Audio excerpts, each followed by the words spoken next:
So possessive. Tudyo niyang muli sa akin. Yes, my love, I am possessive, and you wouldn't want to know what will I do in a man who tried to snatch you away from me. Wika ko sa kanya, bago tuluyang binuksan ang makina ng kotse at nagsimula na akong patakbuhin ang sasakyan patungo sa hotel kung saan kami maghahaponan. Oo na, I love you more, Mr. De La Torre. Sa pagkakataong yun ay siya naman ang dumukwang upang dampian ako ng isang mabilis na halik sa pisngi. Miss Martinez, aren't we getting aggressive? Tudyo ko sa kanya. Aggressive ka dyan. Kiss lang sa cheeks, aggressive na agad. Sige, hindi na kita ikikiss kahit kailan. Humalakip pa ito bagong ngumuso na kunwari ay nagtatampo. Don't you dare deprive me of my kiss. You'll regret it, Miss Martinez. Ganting asar ko sa kanya. Che, I will never kiss you again, ever. Pagkatapos ay lumingon na ito sa bintana. Agad kong kinabig ang manibela upang makagilid ang aming sasakyan. Nagulat naman ito dahil sa biglang pagkabig ko at saglit na napahiyaw dahil rito. What the heck, Sander? Sigaw niya sa akin. Tuluyang kong ininto sa may gilid ng kalsada ang aming sasakyan. Pagkatapos ay walang seremonya kong kinabig ang kanyang batok upang mahalikan ito ng mariin at malalim. Ramdam ko ang kanyang pagkabigla. Bagyan niya pa akong tinulak ngunit hindi ko siya binigyan ng pagkakataon at mas lalong pinalalim ang aking halik. Ilang segundo ko lamang naramdaman ang kanyang palalaban dahil ilang saglit lang ay unti-unti kong nadama ang pagtugon niya sa aking halik. Hindi ko na pinalagpas ang pagkakataon kaya maagap kong pinasok ang aking dila sa loob ng kanyang labi. I felt satisfied when I heard her moan again my lips. I sucked her tongue and she rewarded me again with her sweetest moan I ever heard in my entire life. Makalipas ang ilang minuto ay saka ko na lamang pinakawalan ang kanyang mga labi. I'll repeat it. Don't ever deprive me of my kiss, my love. I'll die without your kiss. Your kisses, malambing kong sabi sa kanya nang maghiwalay ang aming mga labi. No matter how much I want to kiss her more, kailangan ko nang paandarin ang aking kotse dahil ilang bisis na kaming binubonsinahan ng mga sasakyan na nasa aming likuran. Mabuti na lamang din at walang malapit na traffic enforcer sa paligid kung hindi ay siguradong huhulihin kami dahil sa biglaan kong paghinto sa gilid ng kalsada.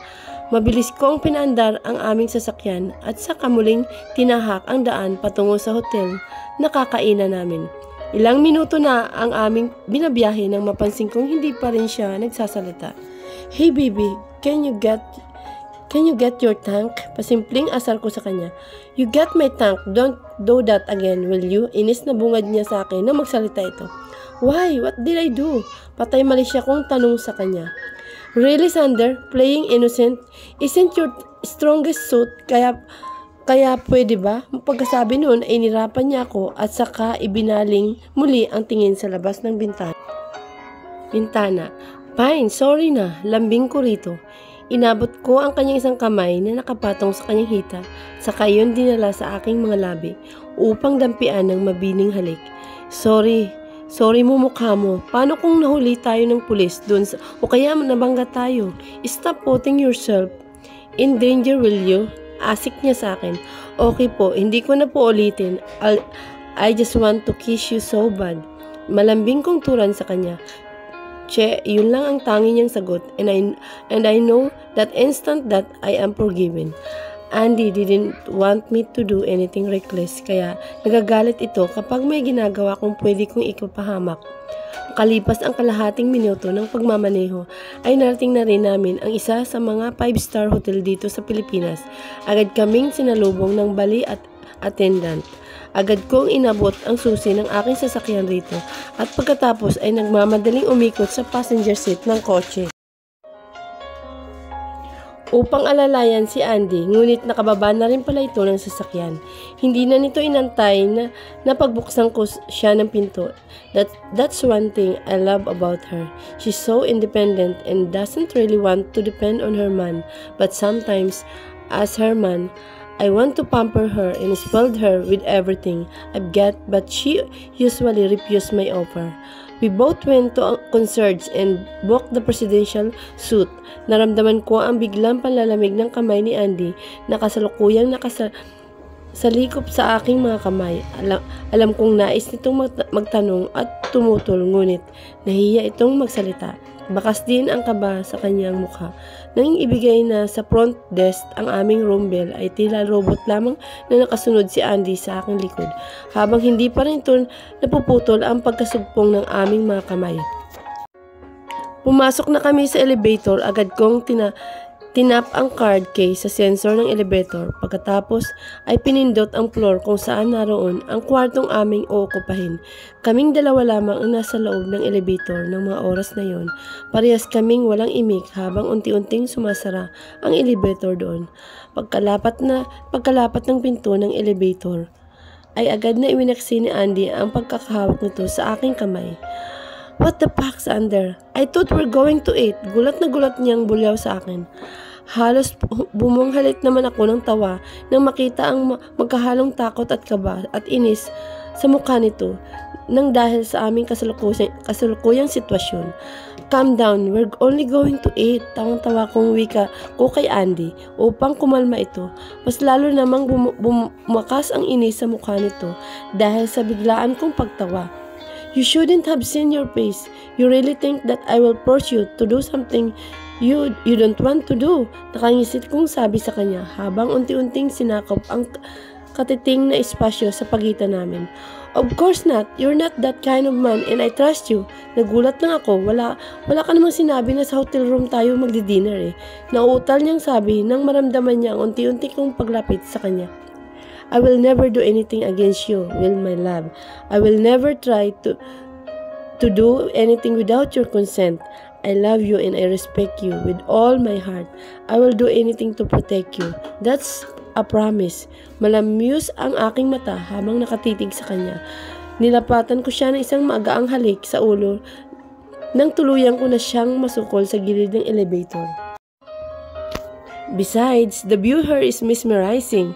I want to show you a wonderful view of Manila at night. Nakangiti kong wika sa kanya.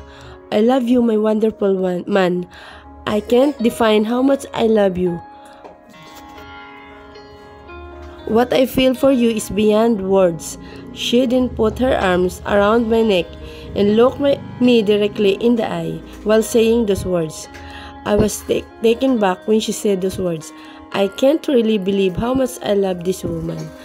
Stop doing that. Hindi ko alam kung namumula ba ngayon ang pisngi ko. Doing what? Patay mali siya nitong sagot sa akin.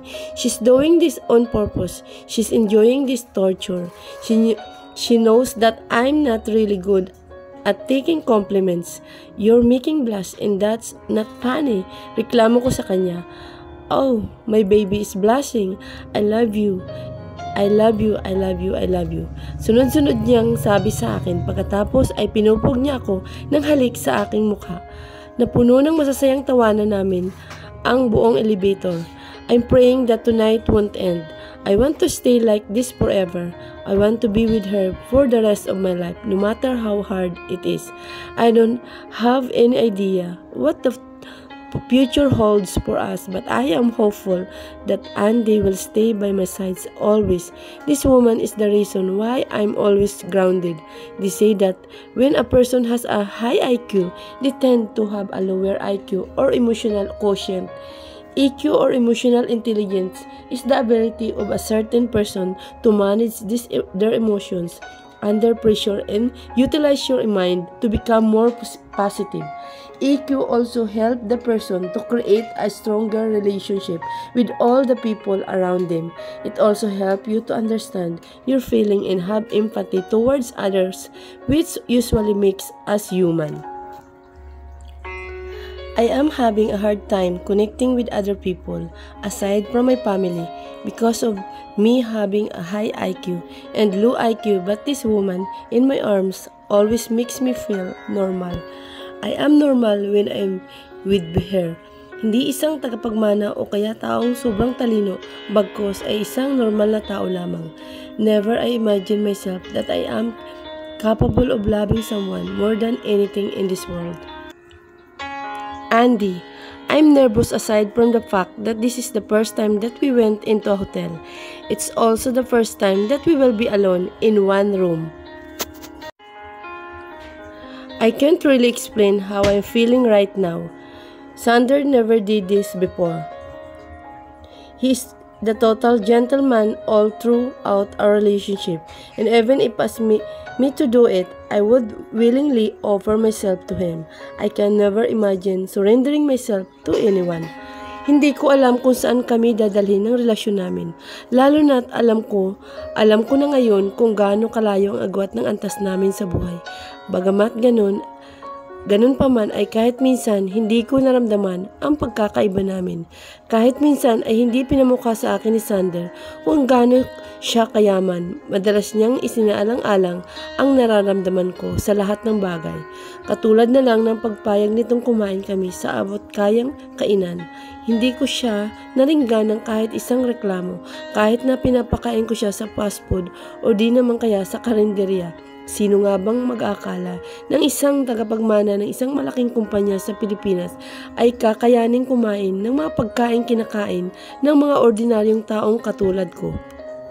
Ito ang unang pagkakataon na nagpupimilit siyang mag-date kami sa mamahaling lugar. Dati naman ay sinusubukan na rin niyang i-date ako sa mamahaling restaurant. Ngunit ako talaga ang pilit na tumatanggi. Pero hindi ko alam, ngunit tila may kakaiba sa araw na ito at hindi ko na matanggihan ang hiling niya.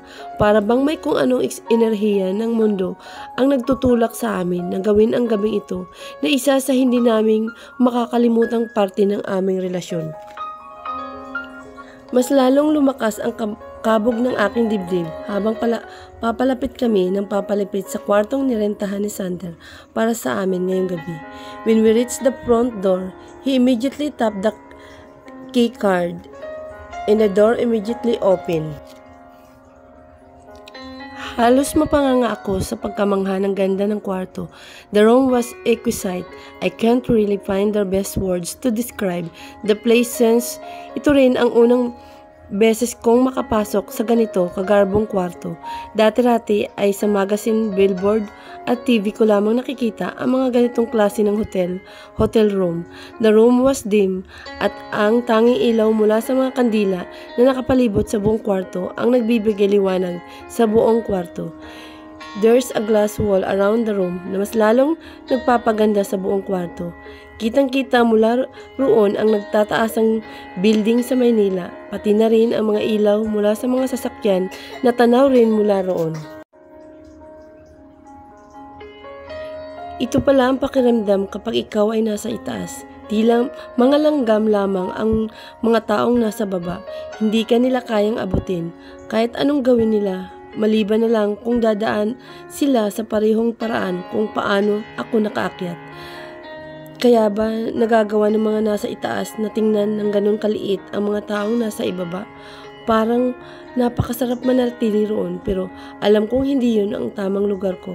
Doon ako sa baba kasama ang maliliit na langgam na nagpipilit upang mabuhay ng matiwasay. Simula sa pinto ay may nakakalat na mga petals ng roses hanggang sa loob mismo ng kwarto, pati na rin sa malaking kamang naroon. Hindi masyadong nagtagal ang aking paningin sa napakalaking kama na naroon dahil agad na naagaw ang aking pansin sa napakagandang table na may candlelight dinner setting. Napakadaming pagkain na naroon na ngayon ko lang sa tanang buhay ko nakita. Natutup ko ang aking bibig at nanlaki ang matang napalingon ako kay Sander. Are you proposing? Gulat na tanong ko sa kanya.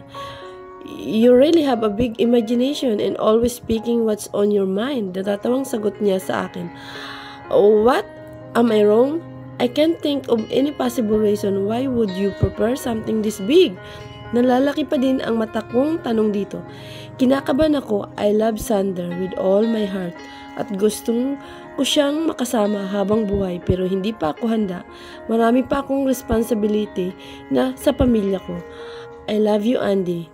I want to spend the rest of my life with you and I can't imagine myself with anybody else, but I know you're not ready yet.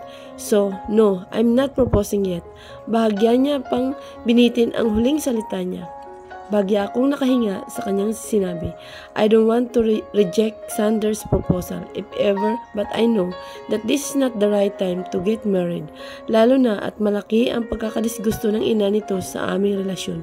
I need to prove myself to her na mali ang iniisip nitong pera lang ang habol ko kay Sander. I brought you her because I wanted to treat my woman the best she deserved. Hindi naman siguro masama na minsan i-spoil kita, di ba? Malawak ang itintong nakaharap sa akin habang ang dalawang kamay ay nasuksok sa bulsa ng slacks nitong pantalon. Unti-unti akong lumapit sa kanya at iniyakap ang aking mga kamay sa kanyang bewang habang hindi pa din ito tinatanggal ang pagkakasuksok ng mga kamay sa kanyang bulsa. Hinigpitan ko ang aking yakap sa kanya at saka idinikit ang aking pisngi sa kanyang dibdib. Thank you for this. Kahit alam kong sobrang mahal ng ginastos mo para dito at alam mo naman kung gaano ako ka-against dito. This time, pagbibigyan kita.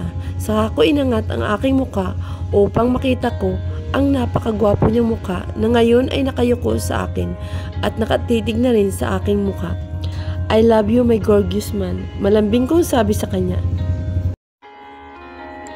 Hindi ko alam kung swerte ba ako dahil naranasan kong mahalin ng isang Sander Rodrigo de la Torre or parusa dahil alam ko sa sarili kong kahit anong gawin ko, hindi ako nababagay sa kanya. Ngunit ngayong gabi, gusto kong makalimutan ang antas namin ni Sander. Ngayon ay pantay lamang kami at ang puso namin ay isa, malayo sa katotohanan ng realidad. Unti-unti akong tumingkayan upang halikan siya sa labi. Halata namang nagulat ito sa aking kinilos dahil hindi ako madalas gumawa ng first move. Dampi lang yon, ngunit tila ba hindi siyon sapat sa kanya. Kaya mabilis niyang kinabig ang aking batok upang masakop muli ang aking labi. Ako naman ay bahagyang nagulat sa kanyang ginawa. Ngunit kalaunan din ay nakabawi ako. Ang isa niyang kamay na nasa bulsa ay nakahawak ngayon sa aking bewang. Mas lalo nitong hinapit ang aking bewang upang mas lalong dumiin sa kanyang katawan. Agad kong naramdaman ang matigas na bukol sa kanyang harapan. It was a gentle kiss at first, but I felt him getting aggressive when he pushed his tongue and invaded my mouth. I moaned in his sudden intrusion that makes him crave for more. Naghiwalay lang ang aming mga labi nang parehas kaming kapusin ng hangin. He was about to claim my lips again nang pigilan ko siya ng aking daliri. I thought we're going to eat. At udyo ko sa kanya na hindi pa rin inaalis ang aking pagtitig sa kanyang mga labi. Yes, I'm going to eat. Bahagya niyang pang binitin ang kanyang salita bago nagpakawala ng isang nakakalungkong ngiti. You. Pagkasabi noon, agad niya akong sinunggaban sa labi. I am smiling again his kisses. I wanted to protest but I would just be deceiving myself because I know that I want this as much as his. Dahan-dahang bumaba ang kanyang mga labi papunta sa akin, sa aking liig. Ang kaninang labi na nagsimulang gumapang sa aking liig ay biglang napalitan ng dila na mas lalong nagpabaliw sa akin. Ang mainit niyang dila ay naghahati ng iba't ibang kiliti sa aking buong katawan. He sucked my neck while his other hand is now starting to travel up to my right breast. Hindi rin nagtagal ay natunto na rin ng kamay nito ang kanyang pakay. His hand settled on top of my bra. Tila naman hindi ito nakontento roon dahil naramdaman ko ang pag-angat niya sa akin ng t-shirt. Tila na-hypnotize mo naman akong at walang tutol na sumusunod lamang sa lahat ng nais gawin ni Sander. Nang matanggal niya ang aking damit, ay muli na naman itong ibinalik ang kanyang kamay sa pagkakapatong sa aking kanang dibdib. Ang bibig nitong kaninang sumisip-sip sa aking liig ay nag-uumpisa na ring maglakbay pababa sa aking dibdib. Even though I'm still wearing my bra, I can still feel how warm his hand is at mas lalo itong nakadagdag upang matupok ang natitira kong katinoan. Can we have dinner first? Nauutal kong sabi dito na patuloy na rin ang paglamas at pagdila sa aking dibdib. I was trying to fight it but I'm clearly losing it. We'll take our dinner after this. Wika nito nang bagyang inangat ang ulo upang magsalita. Tumayo ito ng tuwid saka walang inhibisyong binuhat ko at pagkatapos ay ibinato sa napakalaking kama na naroon na napapaibawan rin ng mga rose at petals. Napasigaw ako sa gulat nang lumapat ang aking likod sa malambot na kama.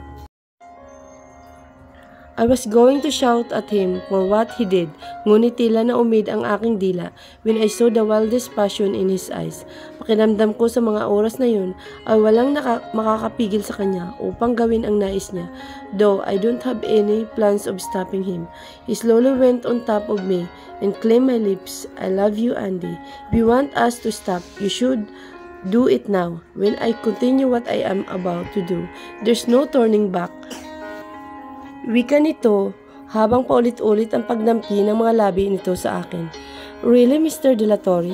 Are you really giving me a chance to turn my back? Nakangiting tudyo ko sa kanya na patuloy pa rin ang pagpatak ng mumunting halik sa aking mga labi. I'm trying to give you a chance to stop me but I'm really hoping you wouldn't not. Unti-unting bumaba ang labi nito. Mula sa kanyang mabiling halik ay napalitan yun ng isang mapusok at mapaghanap na halik. Ungol ko nang paglandasin niyang muli ang kanyang mga dila, pababa sa aking dibdib, na tanging bra lang ang natitirang takip. I need your answer now, Miss Martinez. Wika niya matapos nitong hawiin ang tumatakip sa aking dibdib. Isang mahinang ungol muli ang aking tugon nang tudyuin ng kanyang dila ang tuktok ng aking dibdib. What now, my love? I need your words other than your moan. Patuloy pa rin itong tanong. My anticipation is killing me. I want him to suck my breast really hard. I want to feel his mouth into my breast but he's not doing it unless I told him what he wants to hear. Go on please. I want Sandra. Pagkasabi ko noon, ay agad niyang isinubo ang tuktok ng aking dibdib. Napayakap ako sa kanyang ulo nang sipsipin niya ito ng madiin at bagya pang kinagat yun. I felt his other hand on my back and then he skillfully unclasped my bra. Nang tuluyan na niya itong matanggal sa pagkabit, ay tinanggal niya yun at sa kanya binato kung saan. He raised his head so he can look at my exposed breast. Beautiful, wika nito nang tuluyang mawala ang tabing sa aking dibdib. Bagya akong nahiya kaya agad kong itinakip ang aking mga braso sa aking dibdib. Don't, I want to see every inch of you. I want to memorize every part of your body. Punong-puno ng pagnanasa ang kanyang mga mata habang nakatitig sa hubad kong katawan. Dahan-dahan niyang tinanggal ang mga braso kong nakatakip sa aking dibdib bago muling bumaba ang kanyang mukha roon at muling ipinasok sa mainit niyang bibig ang tuktok ng aking kabundukan. Nang magsawa roon ay unti-unting bumaba ang kanyang mga labi patungo sa aking tiyan at pababa sa aking puson. Bigla akong napamulat nang mapagtanto kung saan susunod na pakay ng kanyang mga labi. Wait, natarantang pigil ko sa kanya at maagap na itinakip ang aking kamay sa aking gitna kahit na natatakpan pa rin iyon ng pants na suot ko. Agad naman itong napaangat na mukha at kunot noong tumingin sa akin. I haven't washed yet. Kagagaling ko lang sa trabaho. Nakakahiya. Pakiramdam ko ay pulang-pulang aking mukha sa pagkapahiya. This is my first time so I didn't really know what to do. Maghapon akong babad sa trabaho kaya siguradong basa rin yun ng pawis. Mas lalo akong na-conscious. Bagyang tawa lamang ang kanyang sinagot sa akin. Saka hinawakan ang kamay kong nakatakip sa aking gitna. Don't worry my love. I like it raw. Pagkasabi niya roon ay agad nitong hinila pababa ang garterized kong pantalon na suot. Napasigaw naman akong muli sa gulat dahil sa kanyang ginawa. Tumayo ito saglit upang pagmasdan ang buo kong kahubdan. Just like I imagine. Mapanuksong wika nitong muli, saka ko lamang napansin na halos suot pa nito ang lahat ng damit niya. Tila naman nabasa niya ang aking naiisip kaya nagsimula na itong maghubad. Una niyang tinanggal ang kanyang vest, kasunod ang necktie niya, pagkatapos ay ang kanyang long sleeve. I was patiently watching him while he's undressing him in front of me when I suddenly felt the urge to kiss him. I went up from the bed and knelt on the bed in front of him habang hindi pa din inaalis ang pagkakadugtong ng aming paningin. I grabbed his nape and gave him a long, wet, and passionate kiss. I was torridly kissing him while he is still undressing. I felt his arms wrap around my body nang matapos itong maghubad, dahilan upang maramdaman ko ang pagkakalapat ng aming mga balat, pati na rin ang matigas na bagay na nasa kanyang gitna na kasalukuyang nakatutok sa akin. I like to eat you now, but my friend here can't wait any longer.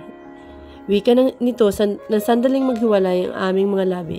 Isang mabining tango lamang ang sinagot ko sa kanya. Pagkatapos marahan niya akong iginaya pahiga sa malambot na kama. Bagya itong umangat upang mas malaya at maayos na maitutok ang kargada niya sa aking lagusan. Doon ako nagkaroon ng pagkakataong makita ang kanyang kabuuan. Gosh, he's huge. I don't know if he wouldn't fit. Magkahalong takot at excitement ang naramdaman ko ng mga oras na yon. Naramdaman kong marahan niyang ikiniskis ang ulo ng kanyang alaga sa aking lagusan. I'm going in now. Wika nitong muli, isang tango lamang ulit ang aking naisagot sa kanya. Sinimulan na niyang dahan-dahang ipasok ang kanyang alaga sa aking loob.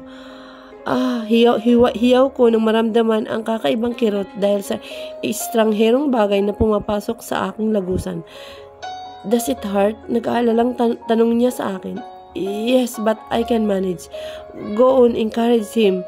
I encouraged him.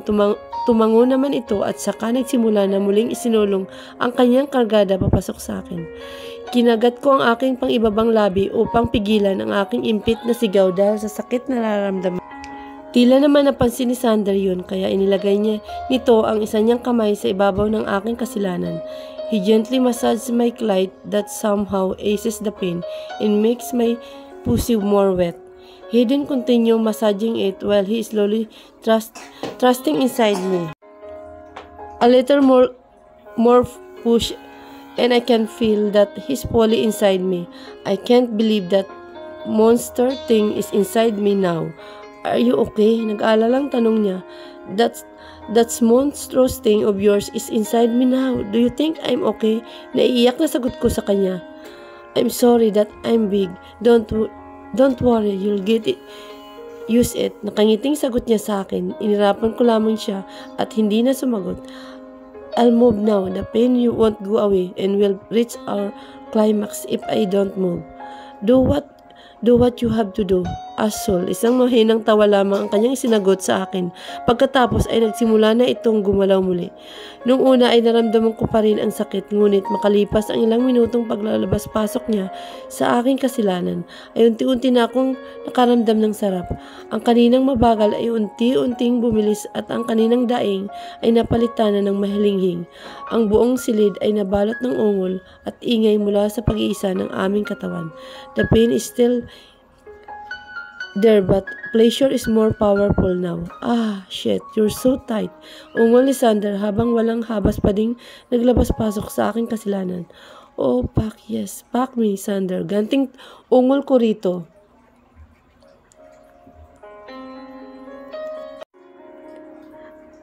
I didn't know when my orgasm has started and where did it stop. Ngunit patuloy pa rin ang walang tigil na pagbayo ni Sander sa akin.